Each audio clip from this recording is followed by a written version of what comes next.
Hello, welcome to my channel. I am CS Jasmine. Today in this video, I will be teaching you the first chapter of first subject, which is business environment and law, and the topic is also business environment and law. The subject has two topics, business environment and business law. Business environment has the given five topics: business environment, forms of business organization, scales of business, emerging trends in business, and business functions. And we will study topic wise one by one. The second part, which is business laws, has the following topics: introduction to law, elements of company law, elements of law relating to partnership and LLP, elements of law related to contract, elements of law relating to sale of goods, elements of law relating to negotiable instruments, elements of IT Act, and role of CS. These will also come in further videos. Please stay connected. Starting with the first chapter, which is business environment. The first topic, meaning of business environment. Talking about business, we always think about profits. So the purpose of business is like the first purpose, the main purpose of business is always to earn profit. But there are several things which the business needs to give back to the society, and the business gives it back to the society, which could be it gives goods and services to the society, it provides you job opportunities, definitely better quality of life, it contributes to economic growth, and it could be an important institution of society. So the thing is, if you talk about business environment, don't limit it to just earning profits. It is also something, if the society gives the business its profits, the business is obliged to the society, and it should give it back to the society with better quality life, with job opportunities and other things. Now the topic is features of business environment. Starting with the first feature, totality of external forces. It is the sum total of things external to business firms and is aggressive. Definitely all the things that are external to business firms comes in the business environment, and it is always aggressive in nature, and business environment is mostly affected by the external forces. Second, specific and general forces. Talking about specific forces, the specific forces for a business environment is investors, customers, competitors, and suppliers, which are always related to, individually related to the enterprises.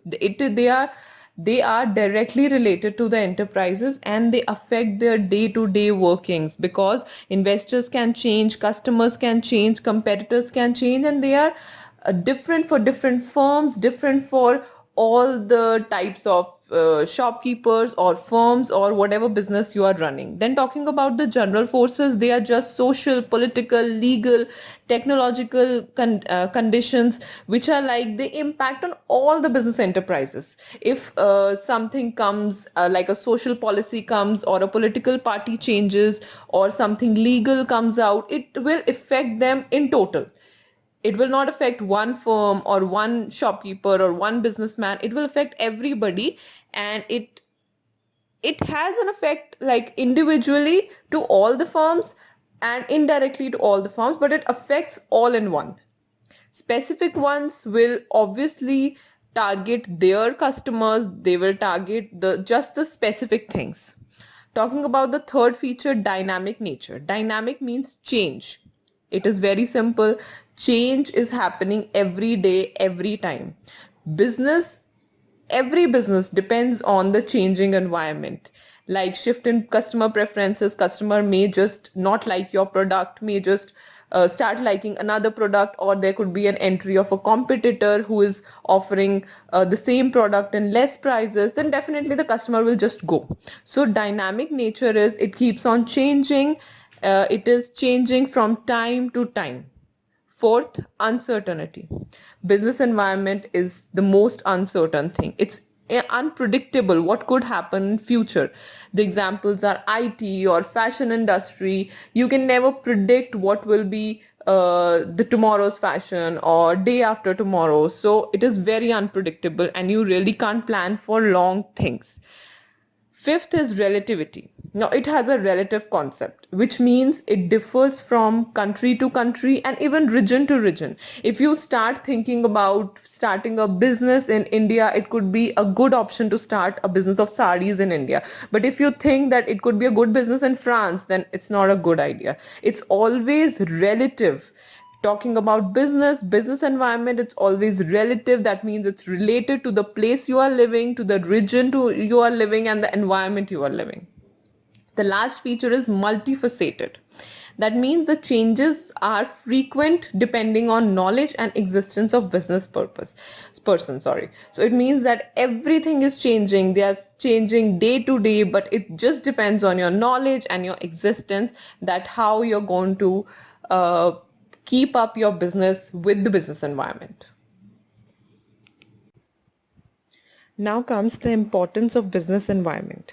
The first importance is first mover advantage, which means the early identification of opportunities help not losing to competitors, like finding out what is the need of the customers. For example, Maruti Udyog that recognized the need of small cars in India, and it was the first company to introduce small cars in India, being the first person and having the first mover advantage, which also helps your idea or your research and development not lose to your competitors.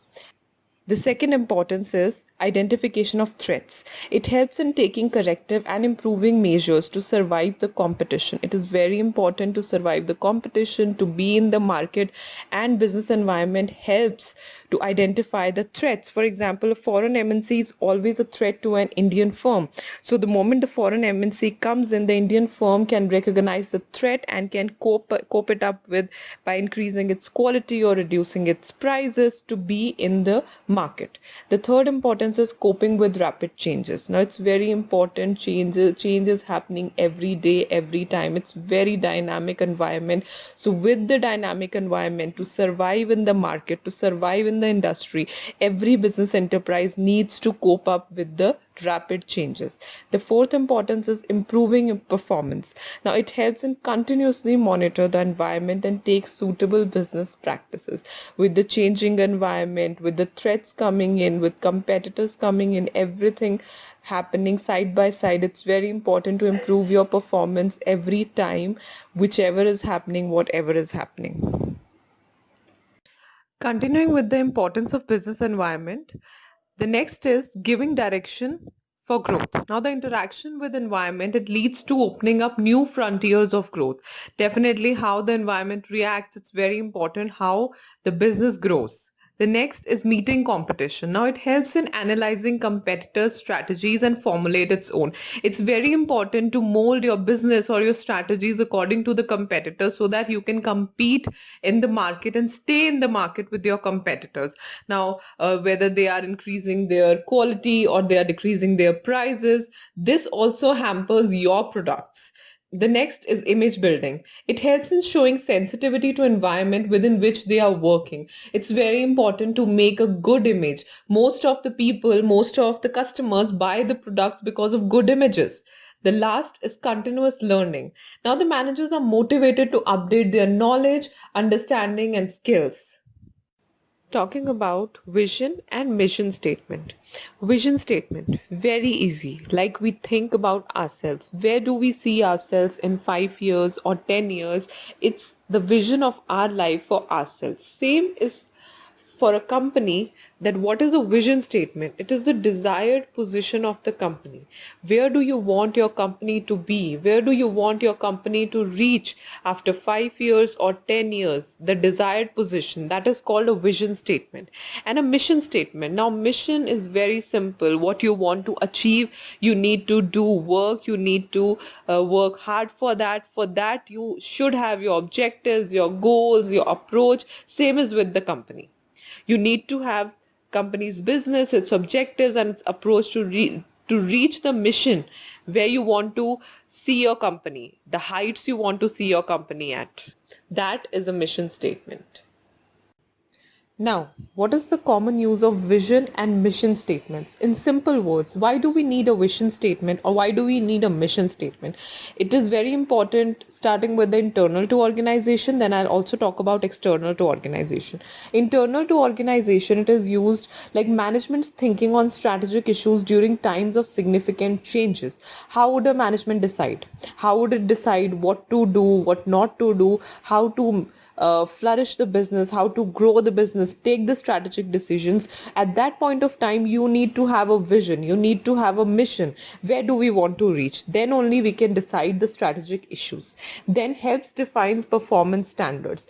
You need to have a goal, you need to have a benchmark. Where do you want to reach? Only then you can decide how would you perform. Then your performance depends on the heights you want to reach, on the place you want to reach, and how you want to reach it. Third is inspiring employees to work productively.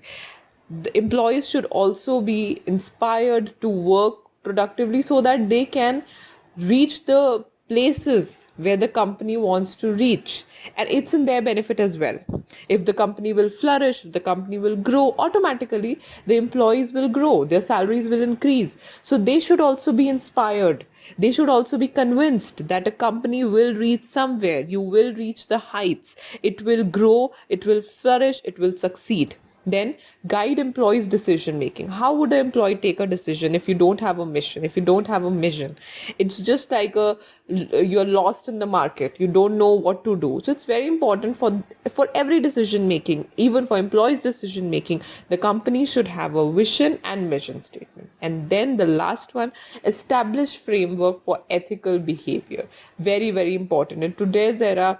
Ethical behavior of every business is very important. It should take care of its responsibilities towards society and its responsibilities towards its employees, towards its management, and for that you need to have these two statements. Next is common use of vision and mission statements, which is external to organization. Now, how it is used when it's external to organization? First is it enlists the external support. It's very important. You cannot reach vision statement or your mission statement. You cannot reach anywhere if you don't have a proper external support. For that, you need to know where do you want to reach. Then only you can find who will support you and how will you reach there with the external support. Second, create closer linkages and better communication with customers, suppliers, and alliance partners. These all persons, these all parties are totally involved in business, and they contribute to the growth, to the success, or to the failure of the business. So it's very important to create closer linkages with all of them for better communication, for future of the business. It's very important. Third, serves as a public relation tool. It's very important. If you are providing something to the society, if you're giving something to the society, there should be a good public relation. And it's always used as a public relation tool. How would public be attracted to your business? How would they come up to see what you're doing, where would you go, what is your vision, why would we come and buy here, or for investors, why would we come and invest here? It's very important. The vision statement or the mission statement of a company will clarify what we want to reach, where we want to reach, and what we want to do. Now, there are two types of business environment: internal environment and external environment. Further, external environment is again of two types: micro environment and macro environment. Starting with the first type of environment, that is internal environment. Now, internal environment, it is affected by the following factors which are given below. First is man, which is human resources. Then is money, which is financial factors. Then marketing resources, machinery, physical assets, management structure and nature, and then miscellaneous factors. If you see the names, they all start with M's. So it's basically the 6 M's of internal environment: man, money, marketing resources, machinery, management structure and nature, and miscellaneous factors. If you talk about man, human resources, the employees, the management, the HR team, everything is run by human beings. Human resources affect the environment directly. everything is decided by them, everything is done by them. So human resources are the most important factor in terms of internal environment. Then money, financial factors, talking about the capital you are investing, talking about what the investors are doing, or which money is spent, how it is spent, what are you buying, what are you selling, everything. The financial factors are very important for a business. Business is running on the basis of money. We need money to run the business, to flourish, to grow it. So these are very important. Marketing resources. How will you market your product? How will it reach the customers? How will you influence the investors to invest in it? So marketing resources are again the very important part of internal environment. Machinery. How would you work without a machinery? The physical assets of the company. How would you manufacture without machinery? Machinery is something that you need to manufacture the products, to do the things, to complete the projects. So machinery is machinery in other words is called the physical assets. Then management structure and nature. Management is something that is taking your business to another level, deciding for your business, making strategies. Management structure and nature in itself is very, very important. Miscellaneous factors above are the factors which we are like hitting, or which we are pointing, this factor. Then other than these, some miscellaneous factors like research and development for any new product, for entering into new competition, for some innovation, you always need research and development thing. And company image and brand equity. You need to create a good company image. Sometimes customers are only buying products because the company has a good image and good brand equity. Value system, the value system should be good. Competitive advantage. If your company is a good competitor, it can fight the competitors. It has always manufactured or brought out a good product than competitors, then definitely the competitive advantage comes out. Then comes the external environment. Very simple. External environment comprises of all entities that exist outside its boundaries, and it has significant influence over its growth and survival.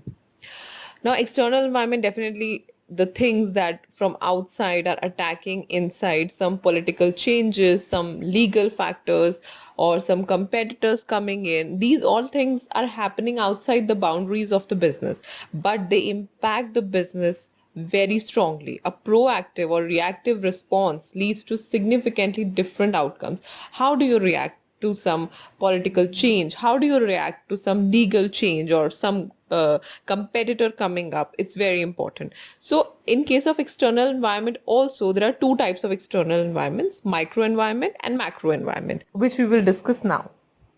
Starting with micro environment, micro in itself means small. So it is not that wide. It has a smaller coverage. It's also known as task environment or operating environment. It has direct impact on its strategy, which includes the customers, employees, suppliers, shareholders, media, and competitors. These all are the persons or the parties that are directly related to the business. Customers are directly related, employees are working inside, suppliers are directly related, shareholders are investing, media is publicizing them, and competitors which fight with them. It is on a small level. It is the task environment or the operating environment with which the changes in their investments, the changes in their behavior, or the changes in their number could actually give a strong impact on the business. If customers are increasing, or if customers are decreasing, the company will flourish or it will just get flop.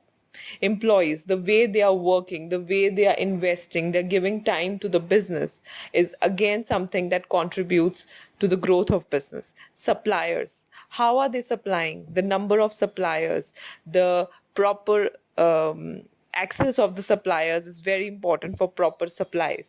Shareholders, how much are the normal public, are the people investing in you, depends on how much they trust you, how much they trust your business. The media, how is the media publicizing you in a good way or a bad way? And the competitors, do you have appropriate competitors, or can you actually compete with them? Are they better than you or are they behind you? All these factors come under microenvironment, but they have a very strong impact on your business.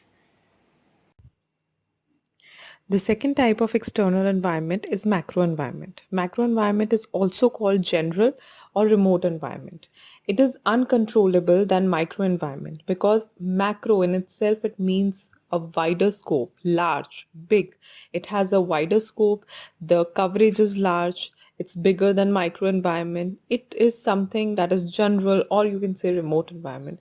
The acronym for the macro analysis is STEEP, in which S stands for socio-cultural and demographics, T for technology, E for economic conditions, again E for ecology and physical environment, and P for political and legal. All these factors are the factors that come from macro environment. The first factor is S, that stands for socio-cultural and demographics. Everything that is happening in our society, the cultures we are following, all these things are the biggest factors of macro environment because they have a bigger impact on your business. They have a bigger impact on the way you work, the customers, the investors. Then T stands for technology. Technology plays a very important role. Do you have the latest technology or you use old technologies? How is the technology changing? Are you coping up with it or not? All these things, because whatever you are manufacturing, how you are manufacturing, or whatever work you are doing is completely dependent on the technology. World is changing. You need to update it day by day. Then only you can survive in business. Economic condition. How is the economy working? Is your business in a good way? Is it beneficial for the economy? Is the economy giving your business, for example, some tax benefits or some other benefits or some tax holidays so that you can flourish your business or not, or it's taxing it more and more? So all these things, the economic conditions also matter a lot. Ecology and physical environment, obviously the things that are physically present outside the environment has an impact to it. Then political and legal. If any political party changes, it brings it up with its own strategies, its own mindset, framework. Sometimes it changes everything. Sometimes it implies new laws, new taxes, which could directly impact the business and could bring it down. And the legal things, the laws, the new laws that keep on changing. It could bring up new forms, new filings, or new things that you need to cope up. So all these factors are very important for a business. When you're running a business, all these factors come from outside. These are in the macro environment and they impact many businesses. It is not just related to one or two business. When these changes come up, it impacts the whole economy, the whole business. The next topic is global integration and business environment. How the business environment is affected globally. It is affected by many factors, by many changes taking place globally. Like we have three factors: liberalization, privatization, and globalization, which in small things or small words or acronym is called LPG. These are explained in further slides. Starting with the first topic, that is liberalization. Now, what do you mean by liberal? Liberal means to set free, to eliminate the boundaries, to eliminate the restrictions. Same as with the economy. Liberalization means process of eliminating unnecessary controls and restrictions on the smooth functioning of business enterprises. The enterprise will not be able to work smoothly, will not be able to flourish itself if unnecessary controls or boundaries are set for the businesses. Now, what are the boundaries or what are the kinds of boundaries that were earlier or that are in the present times, like abolishing industrial licensing, which definitely reduces the works of industries and the troubles, and now the industries can be set up without a license. Freedom in deciding the scale, freedom in fixing price, reduction in tax rates, and simplifying the procedure for imports and exports. It's just to set free the business. It's just to liberalize the business and the businessmen to work competitively, to work effectively. Talking about privatization as it says, it is transfer of ownership and or management of an enterprise from public sector to private sector. Very simple. When government privatizes some kind of business or some kind of industries, when it leaves it for the private sector, that is called privatization from public sector or from government sector to private sector. Now, what are the objects of privatization? Starting with the first one, improve the performance of PSUs. When the extra burden decreases from PSUs, from the public sector units, automatically the performance improves. Some factors or some industries could just be given to the private sector so that they are managed better. And it also gives a good impact on PSUs. Second, increase the size and dynamism of the private sector. The private sector, the size of it increases in dynamism, which means the changes with the upcoming of the new industry, other industries are affected, other businesses are affected, and the changes come up, new changes come up. Third, encourage and facilitate private sector investments. It's very important if you're giving new business scopes, if you're giving new opportunities to the private sector, it will facilitate new investments also. People will come up and try to invest in the industries or the businesses that are given to the private sector. Generate revenues for the state, it will earn the revenues for the state. Reduce administrative burden on the state. Why the state is taking up all the administration when it comes to PSUs, the administration is of the state, the responsibilities of the state, but where the administrative, when once it's gone to the private sector, the administration is also gone to the private sector and the burden reduces a lot so that they can also look for other matters of the state. Then the last one is launching and sustaining the transformation of the economy. With the upcoming of new businesses, you give scopes to the businessmen, to the existing businessmen or the new businessmen to come and invest in it. And it brings a transformation of the economy. Because the thing when a public sector thing goes to the private sector thing, it always gets better and better. Now, how would you privatize? The important routes of privatization. Starting with the first, divestiture or privatization of ownership. Very simple. Go and give the ownership to the private industry. Just divest your shares, divest your investment and give it to the private sector. Second, denationalization or reprivatization. The thing which was under the nation or that was nationalized, just denationalize it or privatize it. Contracting under government contracts. This is something which happens everywhere where people are hired on the basis of government contracts. That is contracting under government contracts. They don't have proper government jobs, but they work with the government. They work under government organizations under fixed contracts, fixed salaries. Then comes franchising. That means giving their franchises, their branches to private sector, like not taking up all of the thing under state government and giving its franchisees. Then comes government withdrawal from provision of certain goods and services. If government withdraws its benefit or it just withdraws itself from providing certain goods and services, it automatically goes to the private sector. Then the responsibility goes to the private sector that they have to provide all those things. Then comes privatization of management. In some government organizations, the privatization takes place from the privatization of management. The management is basically privatized. The management could be the board of directors, the management is the CEO. You just privatize the management and automatically the privatization of the organization takes place, because in government organizations, the management is also the government. Then comes the liquidation. Liquidation of a company or a business ultimately gives it to the private sector. Now, how is privatization beneficial? What are the benefits of privatization?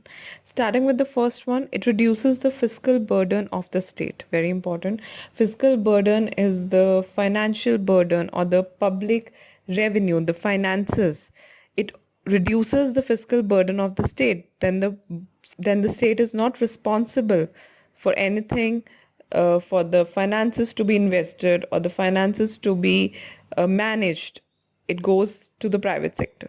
Second is privatization of SOE enables the government to mop up funds. Yes, it's very important. It could save its funds for other things. It could save its funds for other purposes, for other things that the country could, for which the country could use up the funds. It helps the state to trim the size of the administrative machinery. There's no need to invest in the administrative machinery of all the factors or all the businesses that will go private. So it'll help to trim that size also. And it enables the government to concentrate on the essential state. It's very important. There's no need of the government to take up and manage everything, every business. It could easily privatize it and lay its focus on other important things, on other essential states. By privatizing, the focus of the government also stays on the important issues only. What are the functions of privatization? How privatization functions? It accelerates the pace of economic developments. It's very important. As we know, the government organizations work at a very slow pace. They don't work at appropriate pace. The things to be done, if taken up effectively, are not done under the public sector. The private sector accelerates the work. It increases the speed the way it works, and it directly impacts on the economic growth, on the economic developments. Second, it results in better management of the enterprises. By privatization, the management that comes up is way more educated, way more responsible, way more effective than what we see under the state government, than what we see under the government organizations. It may also increase entrepreneurship.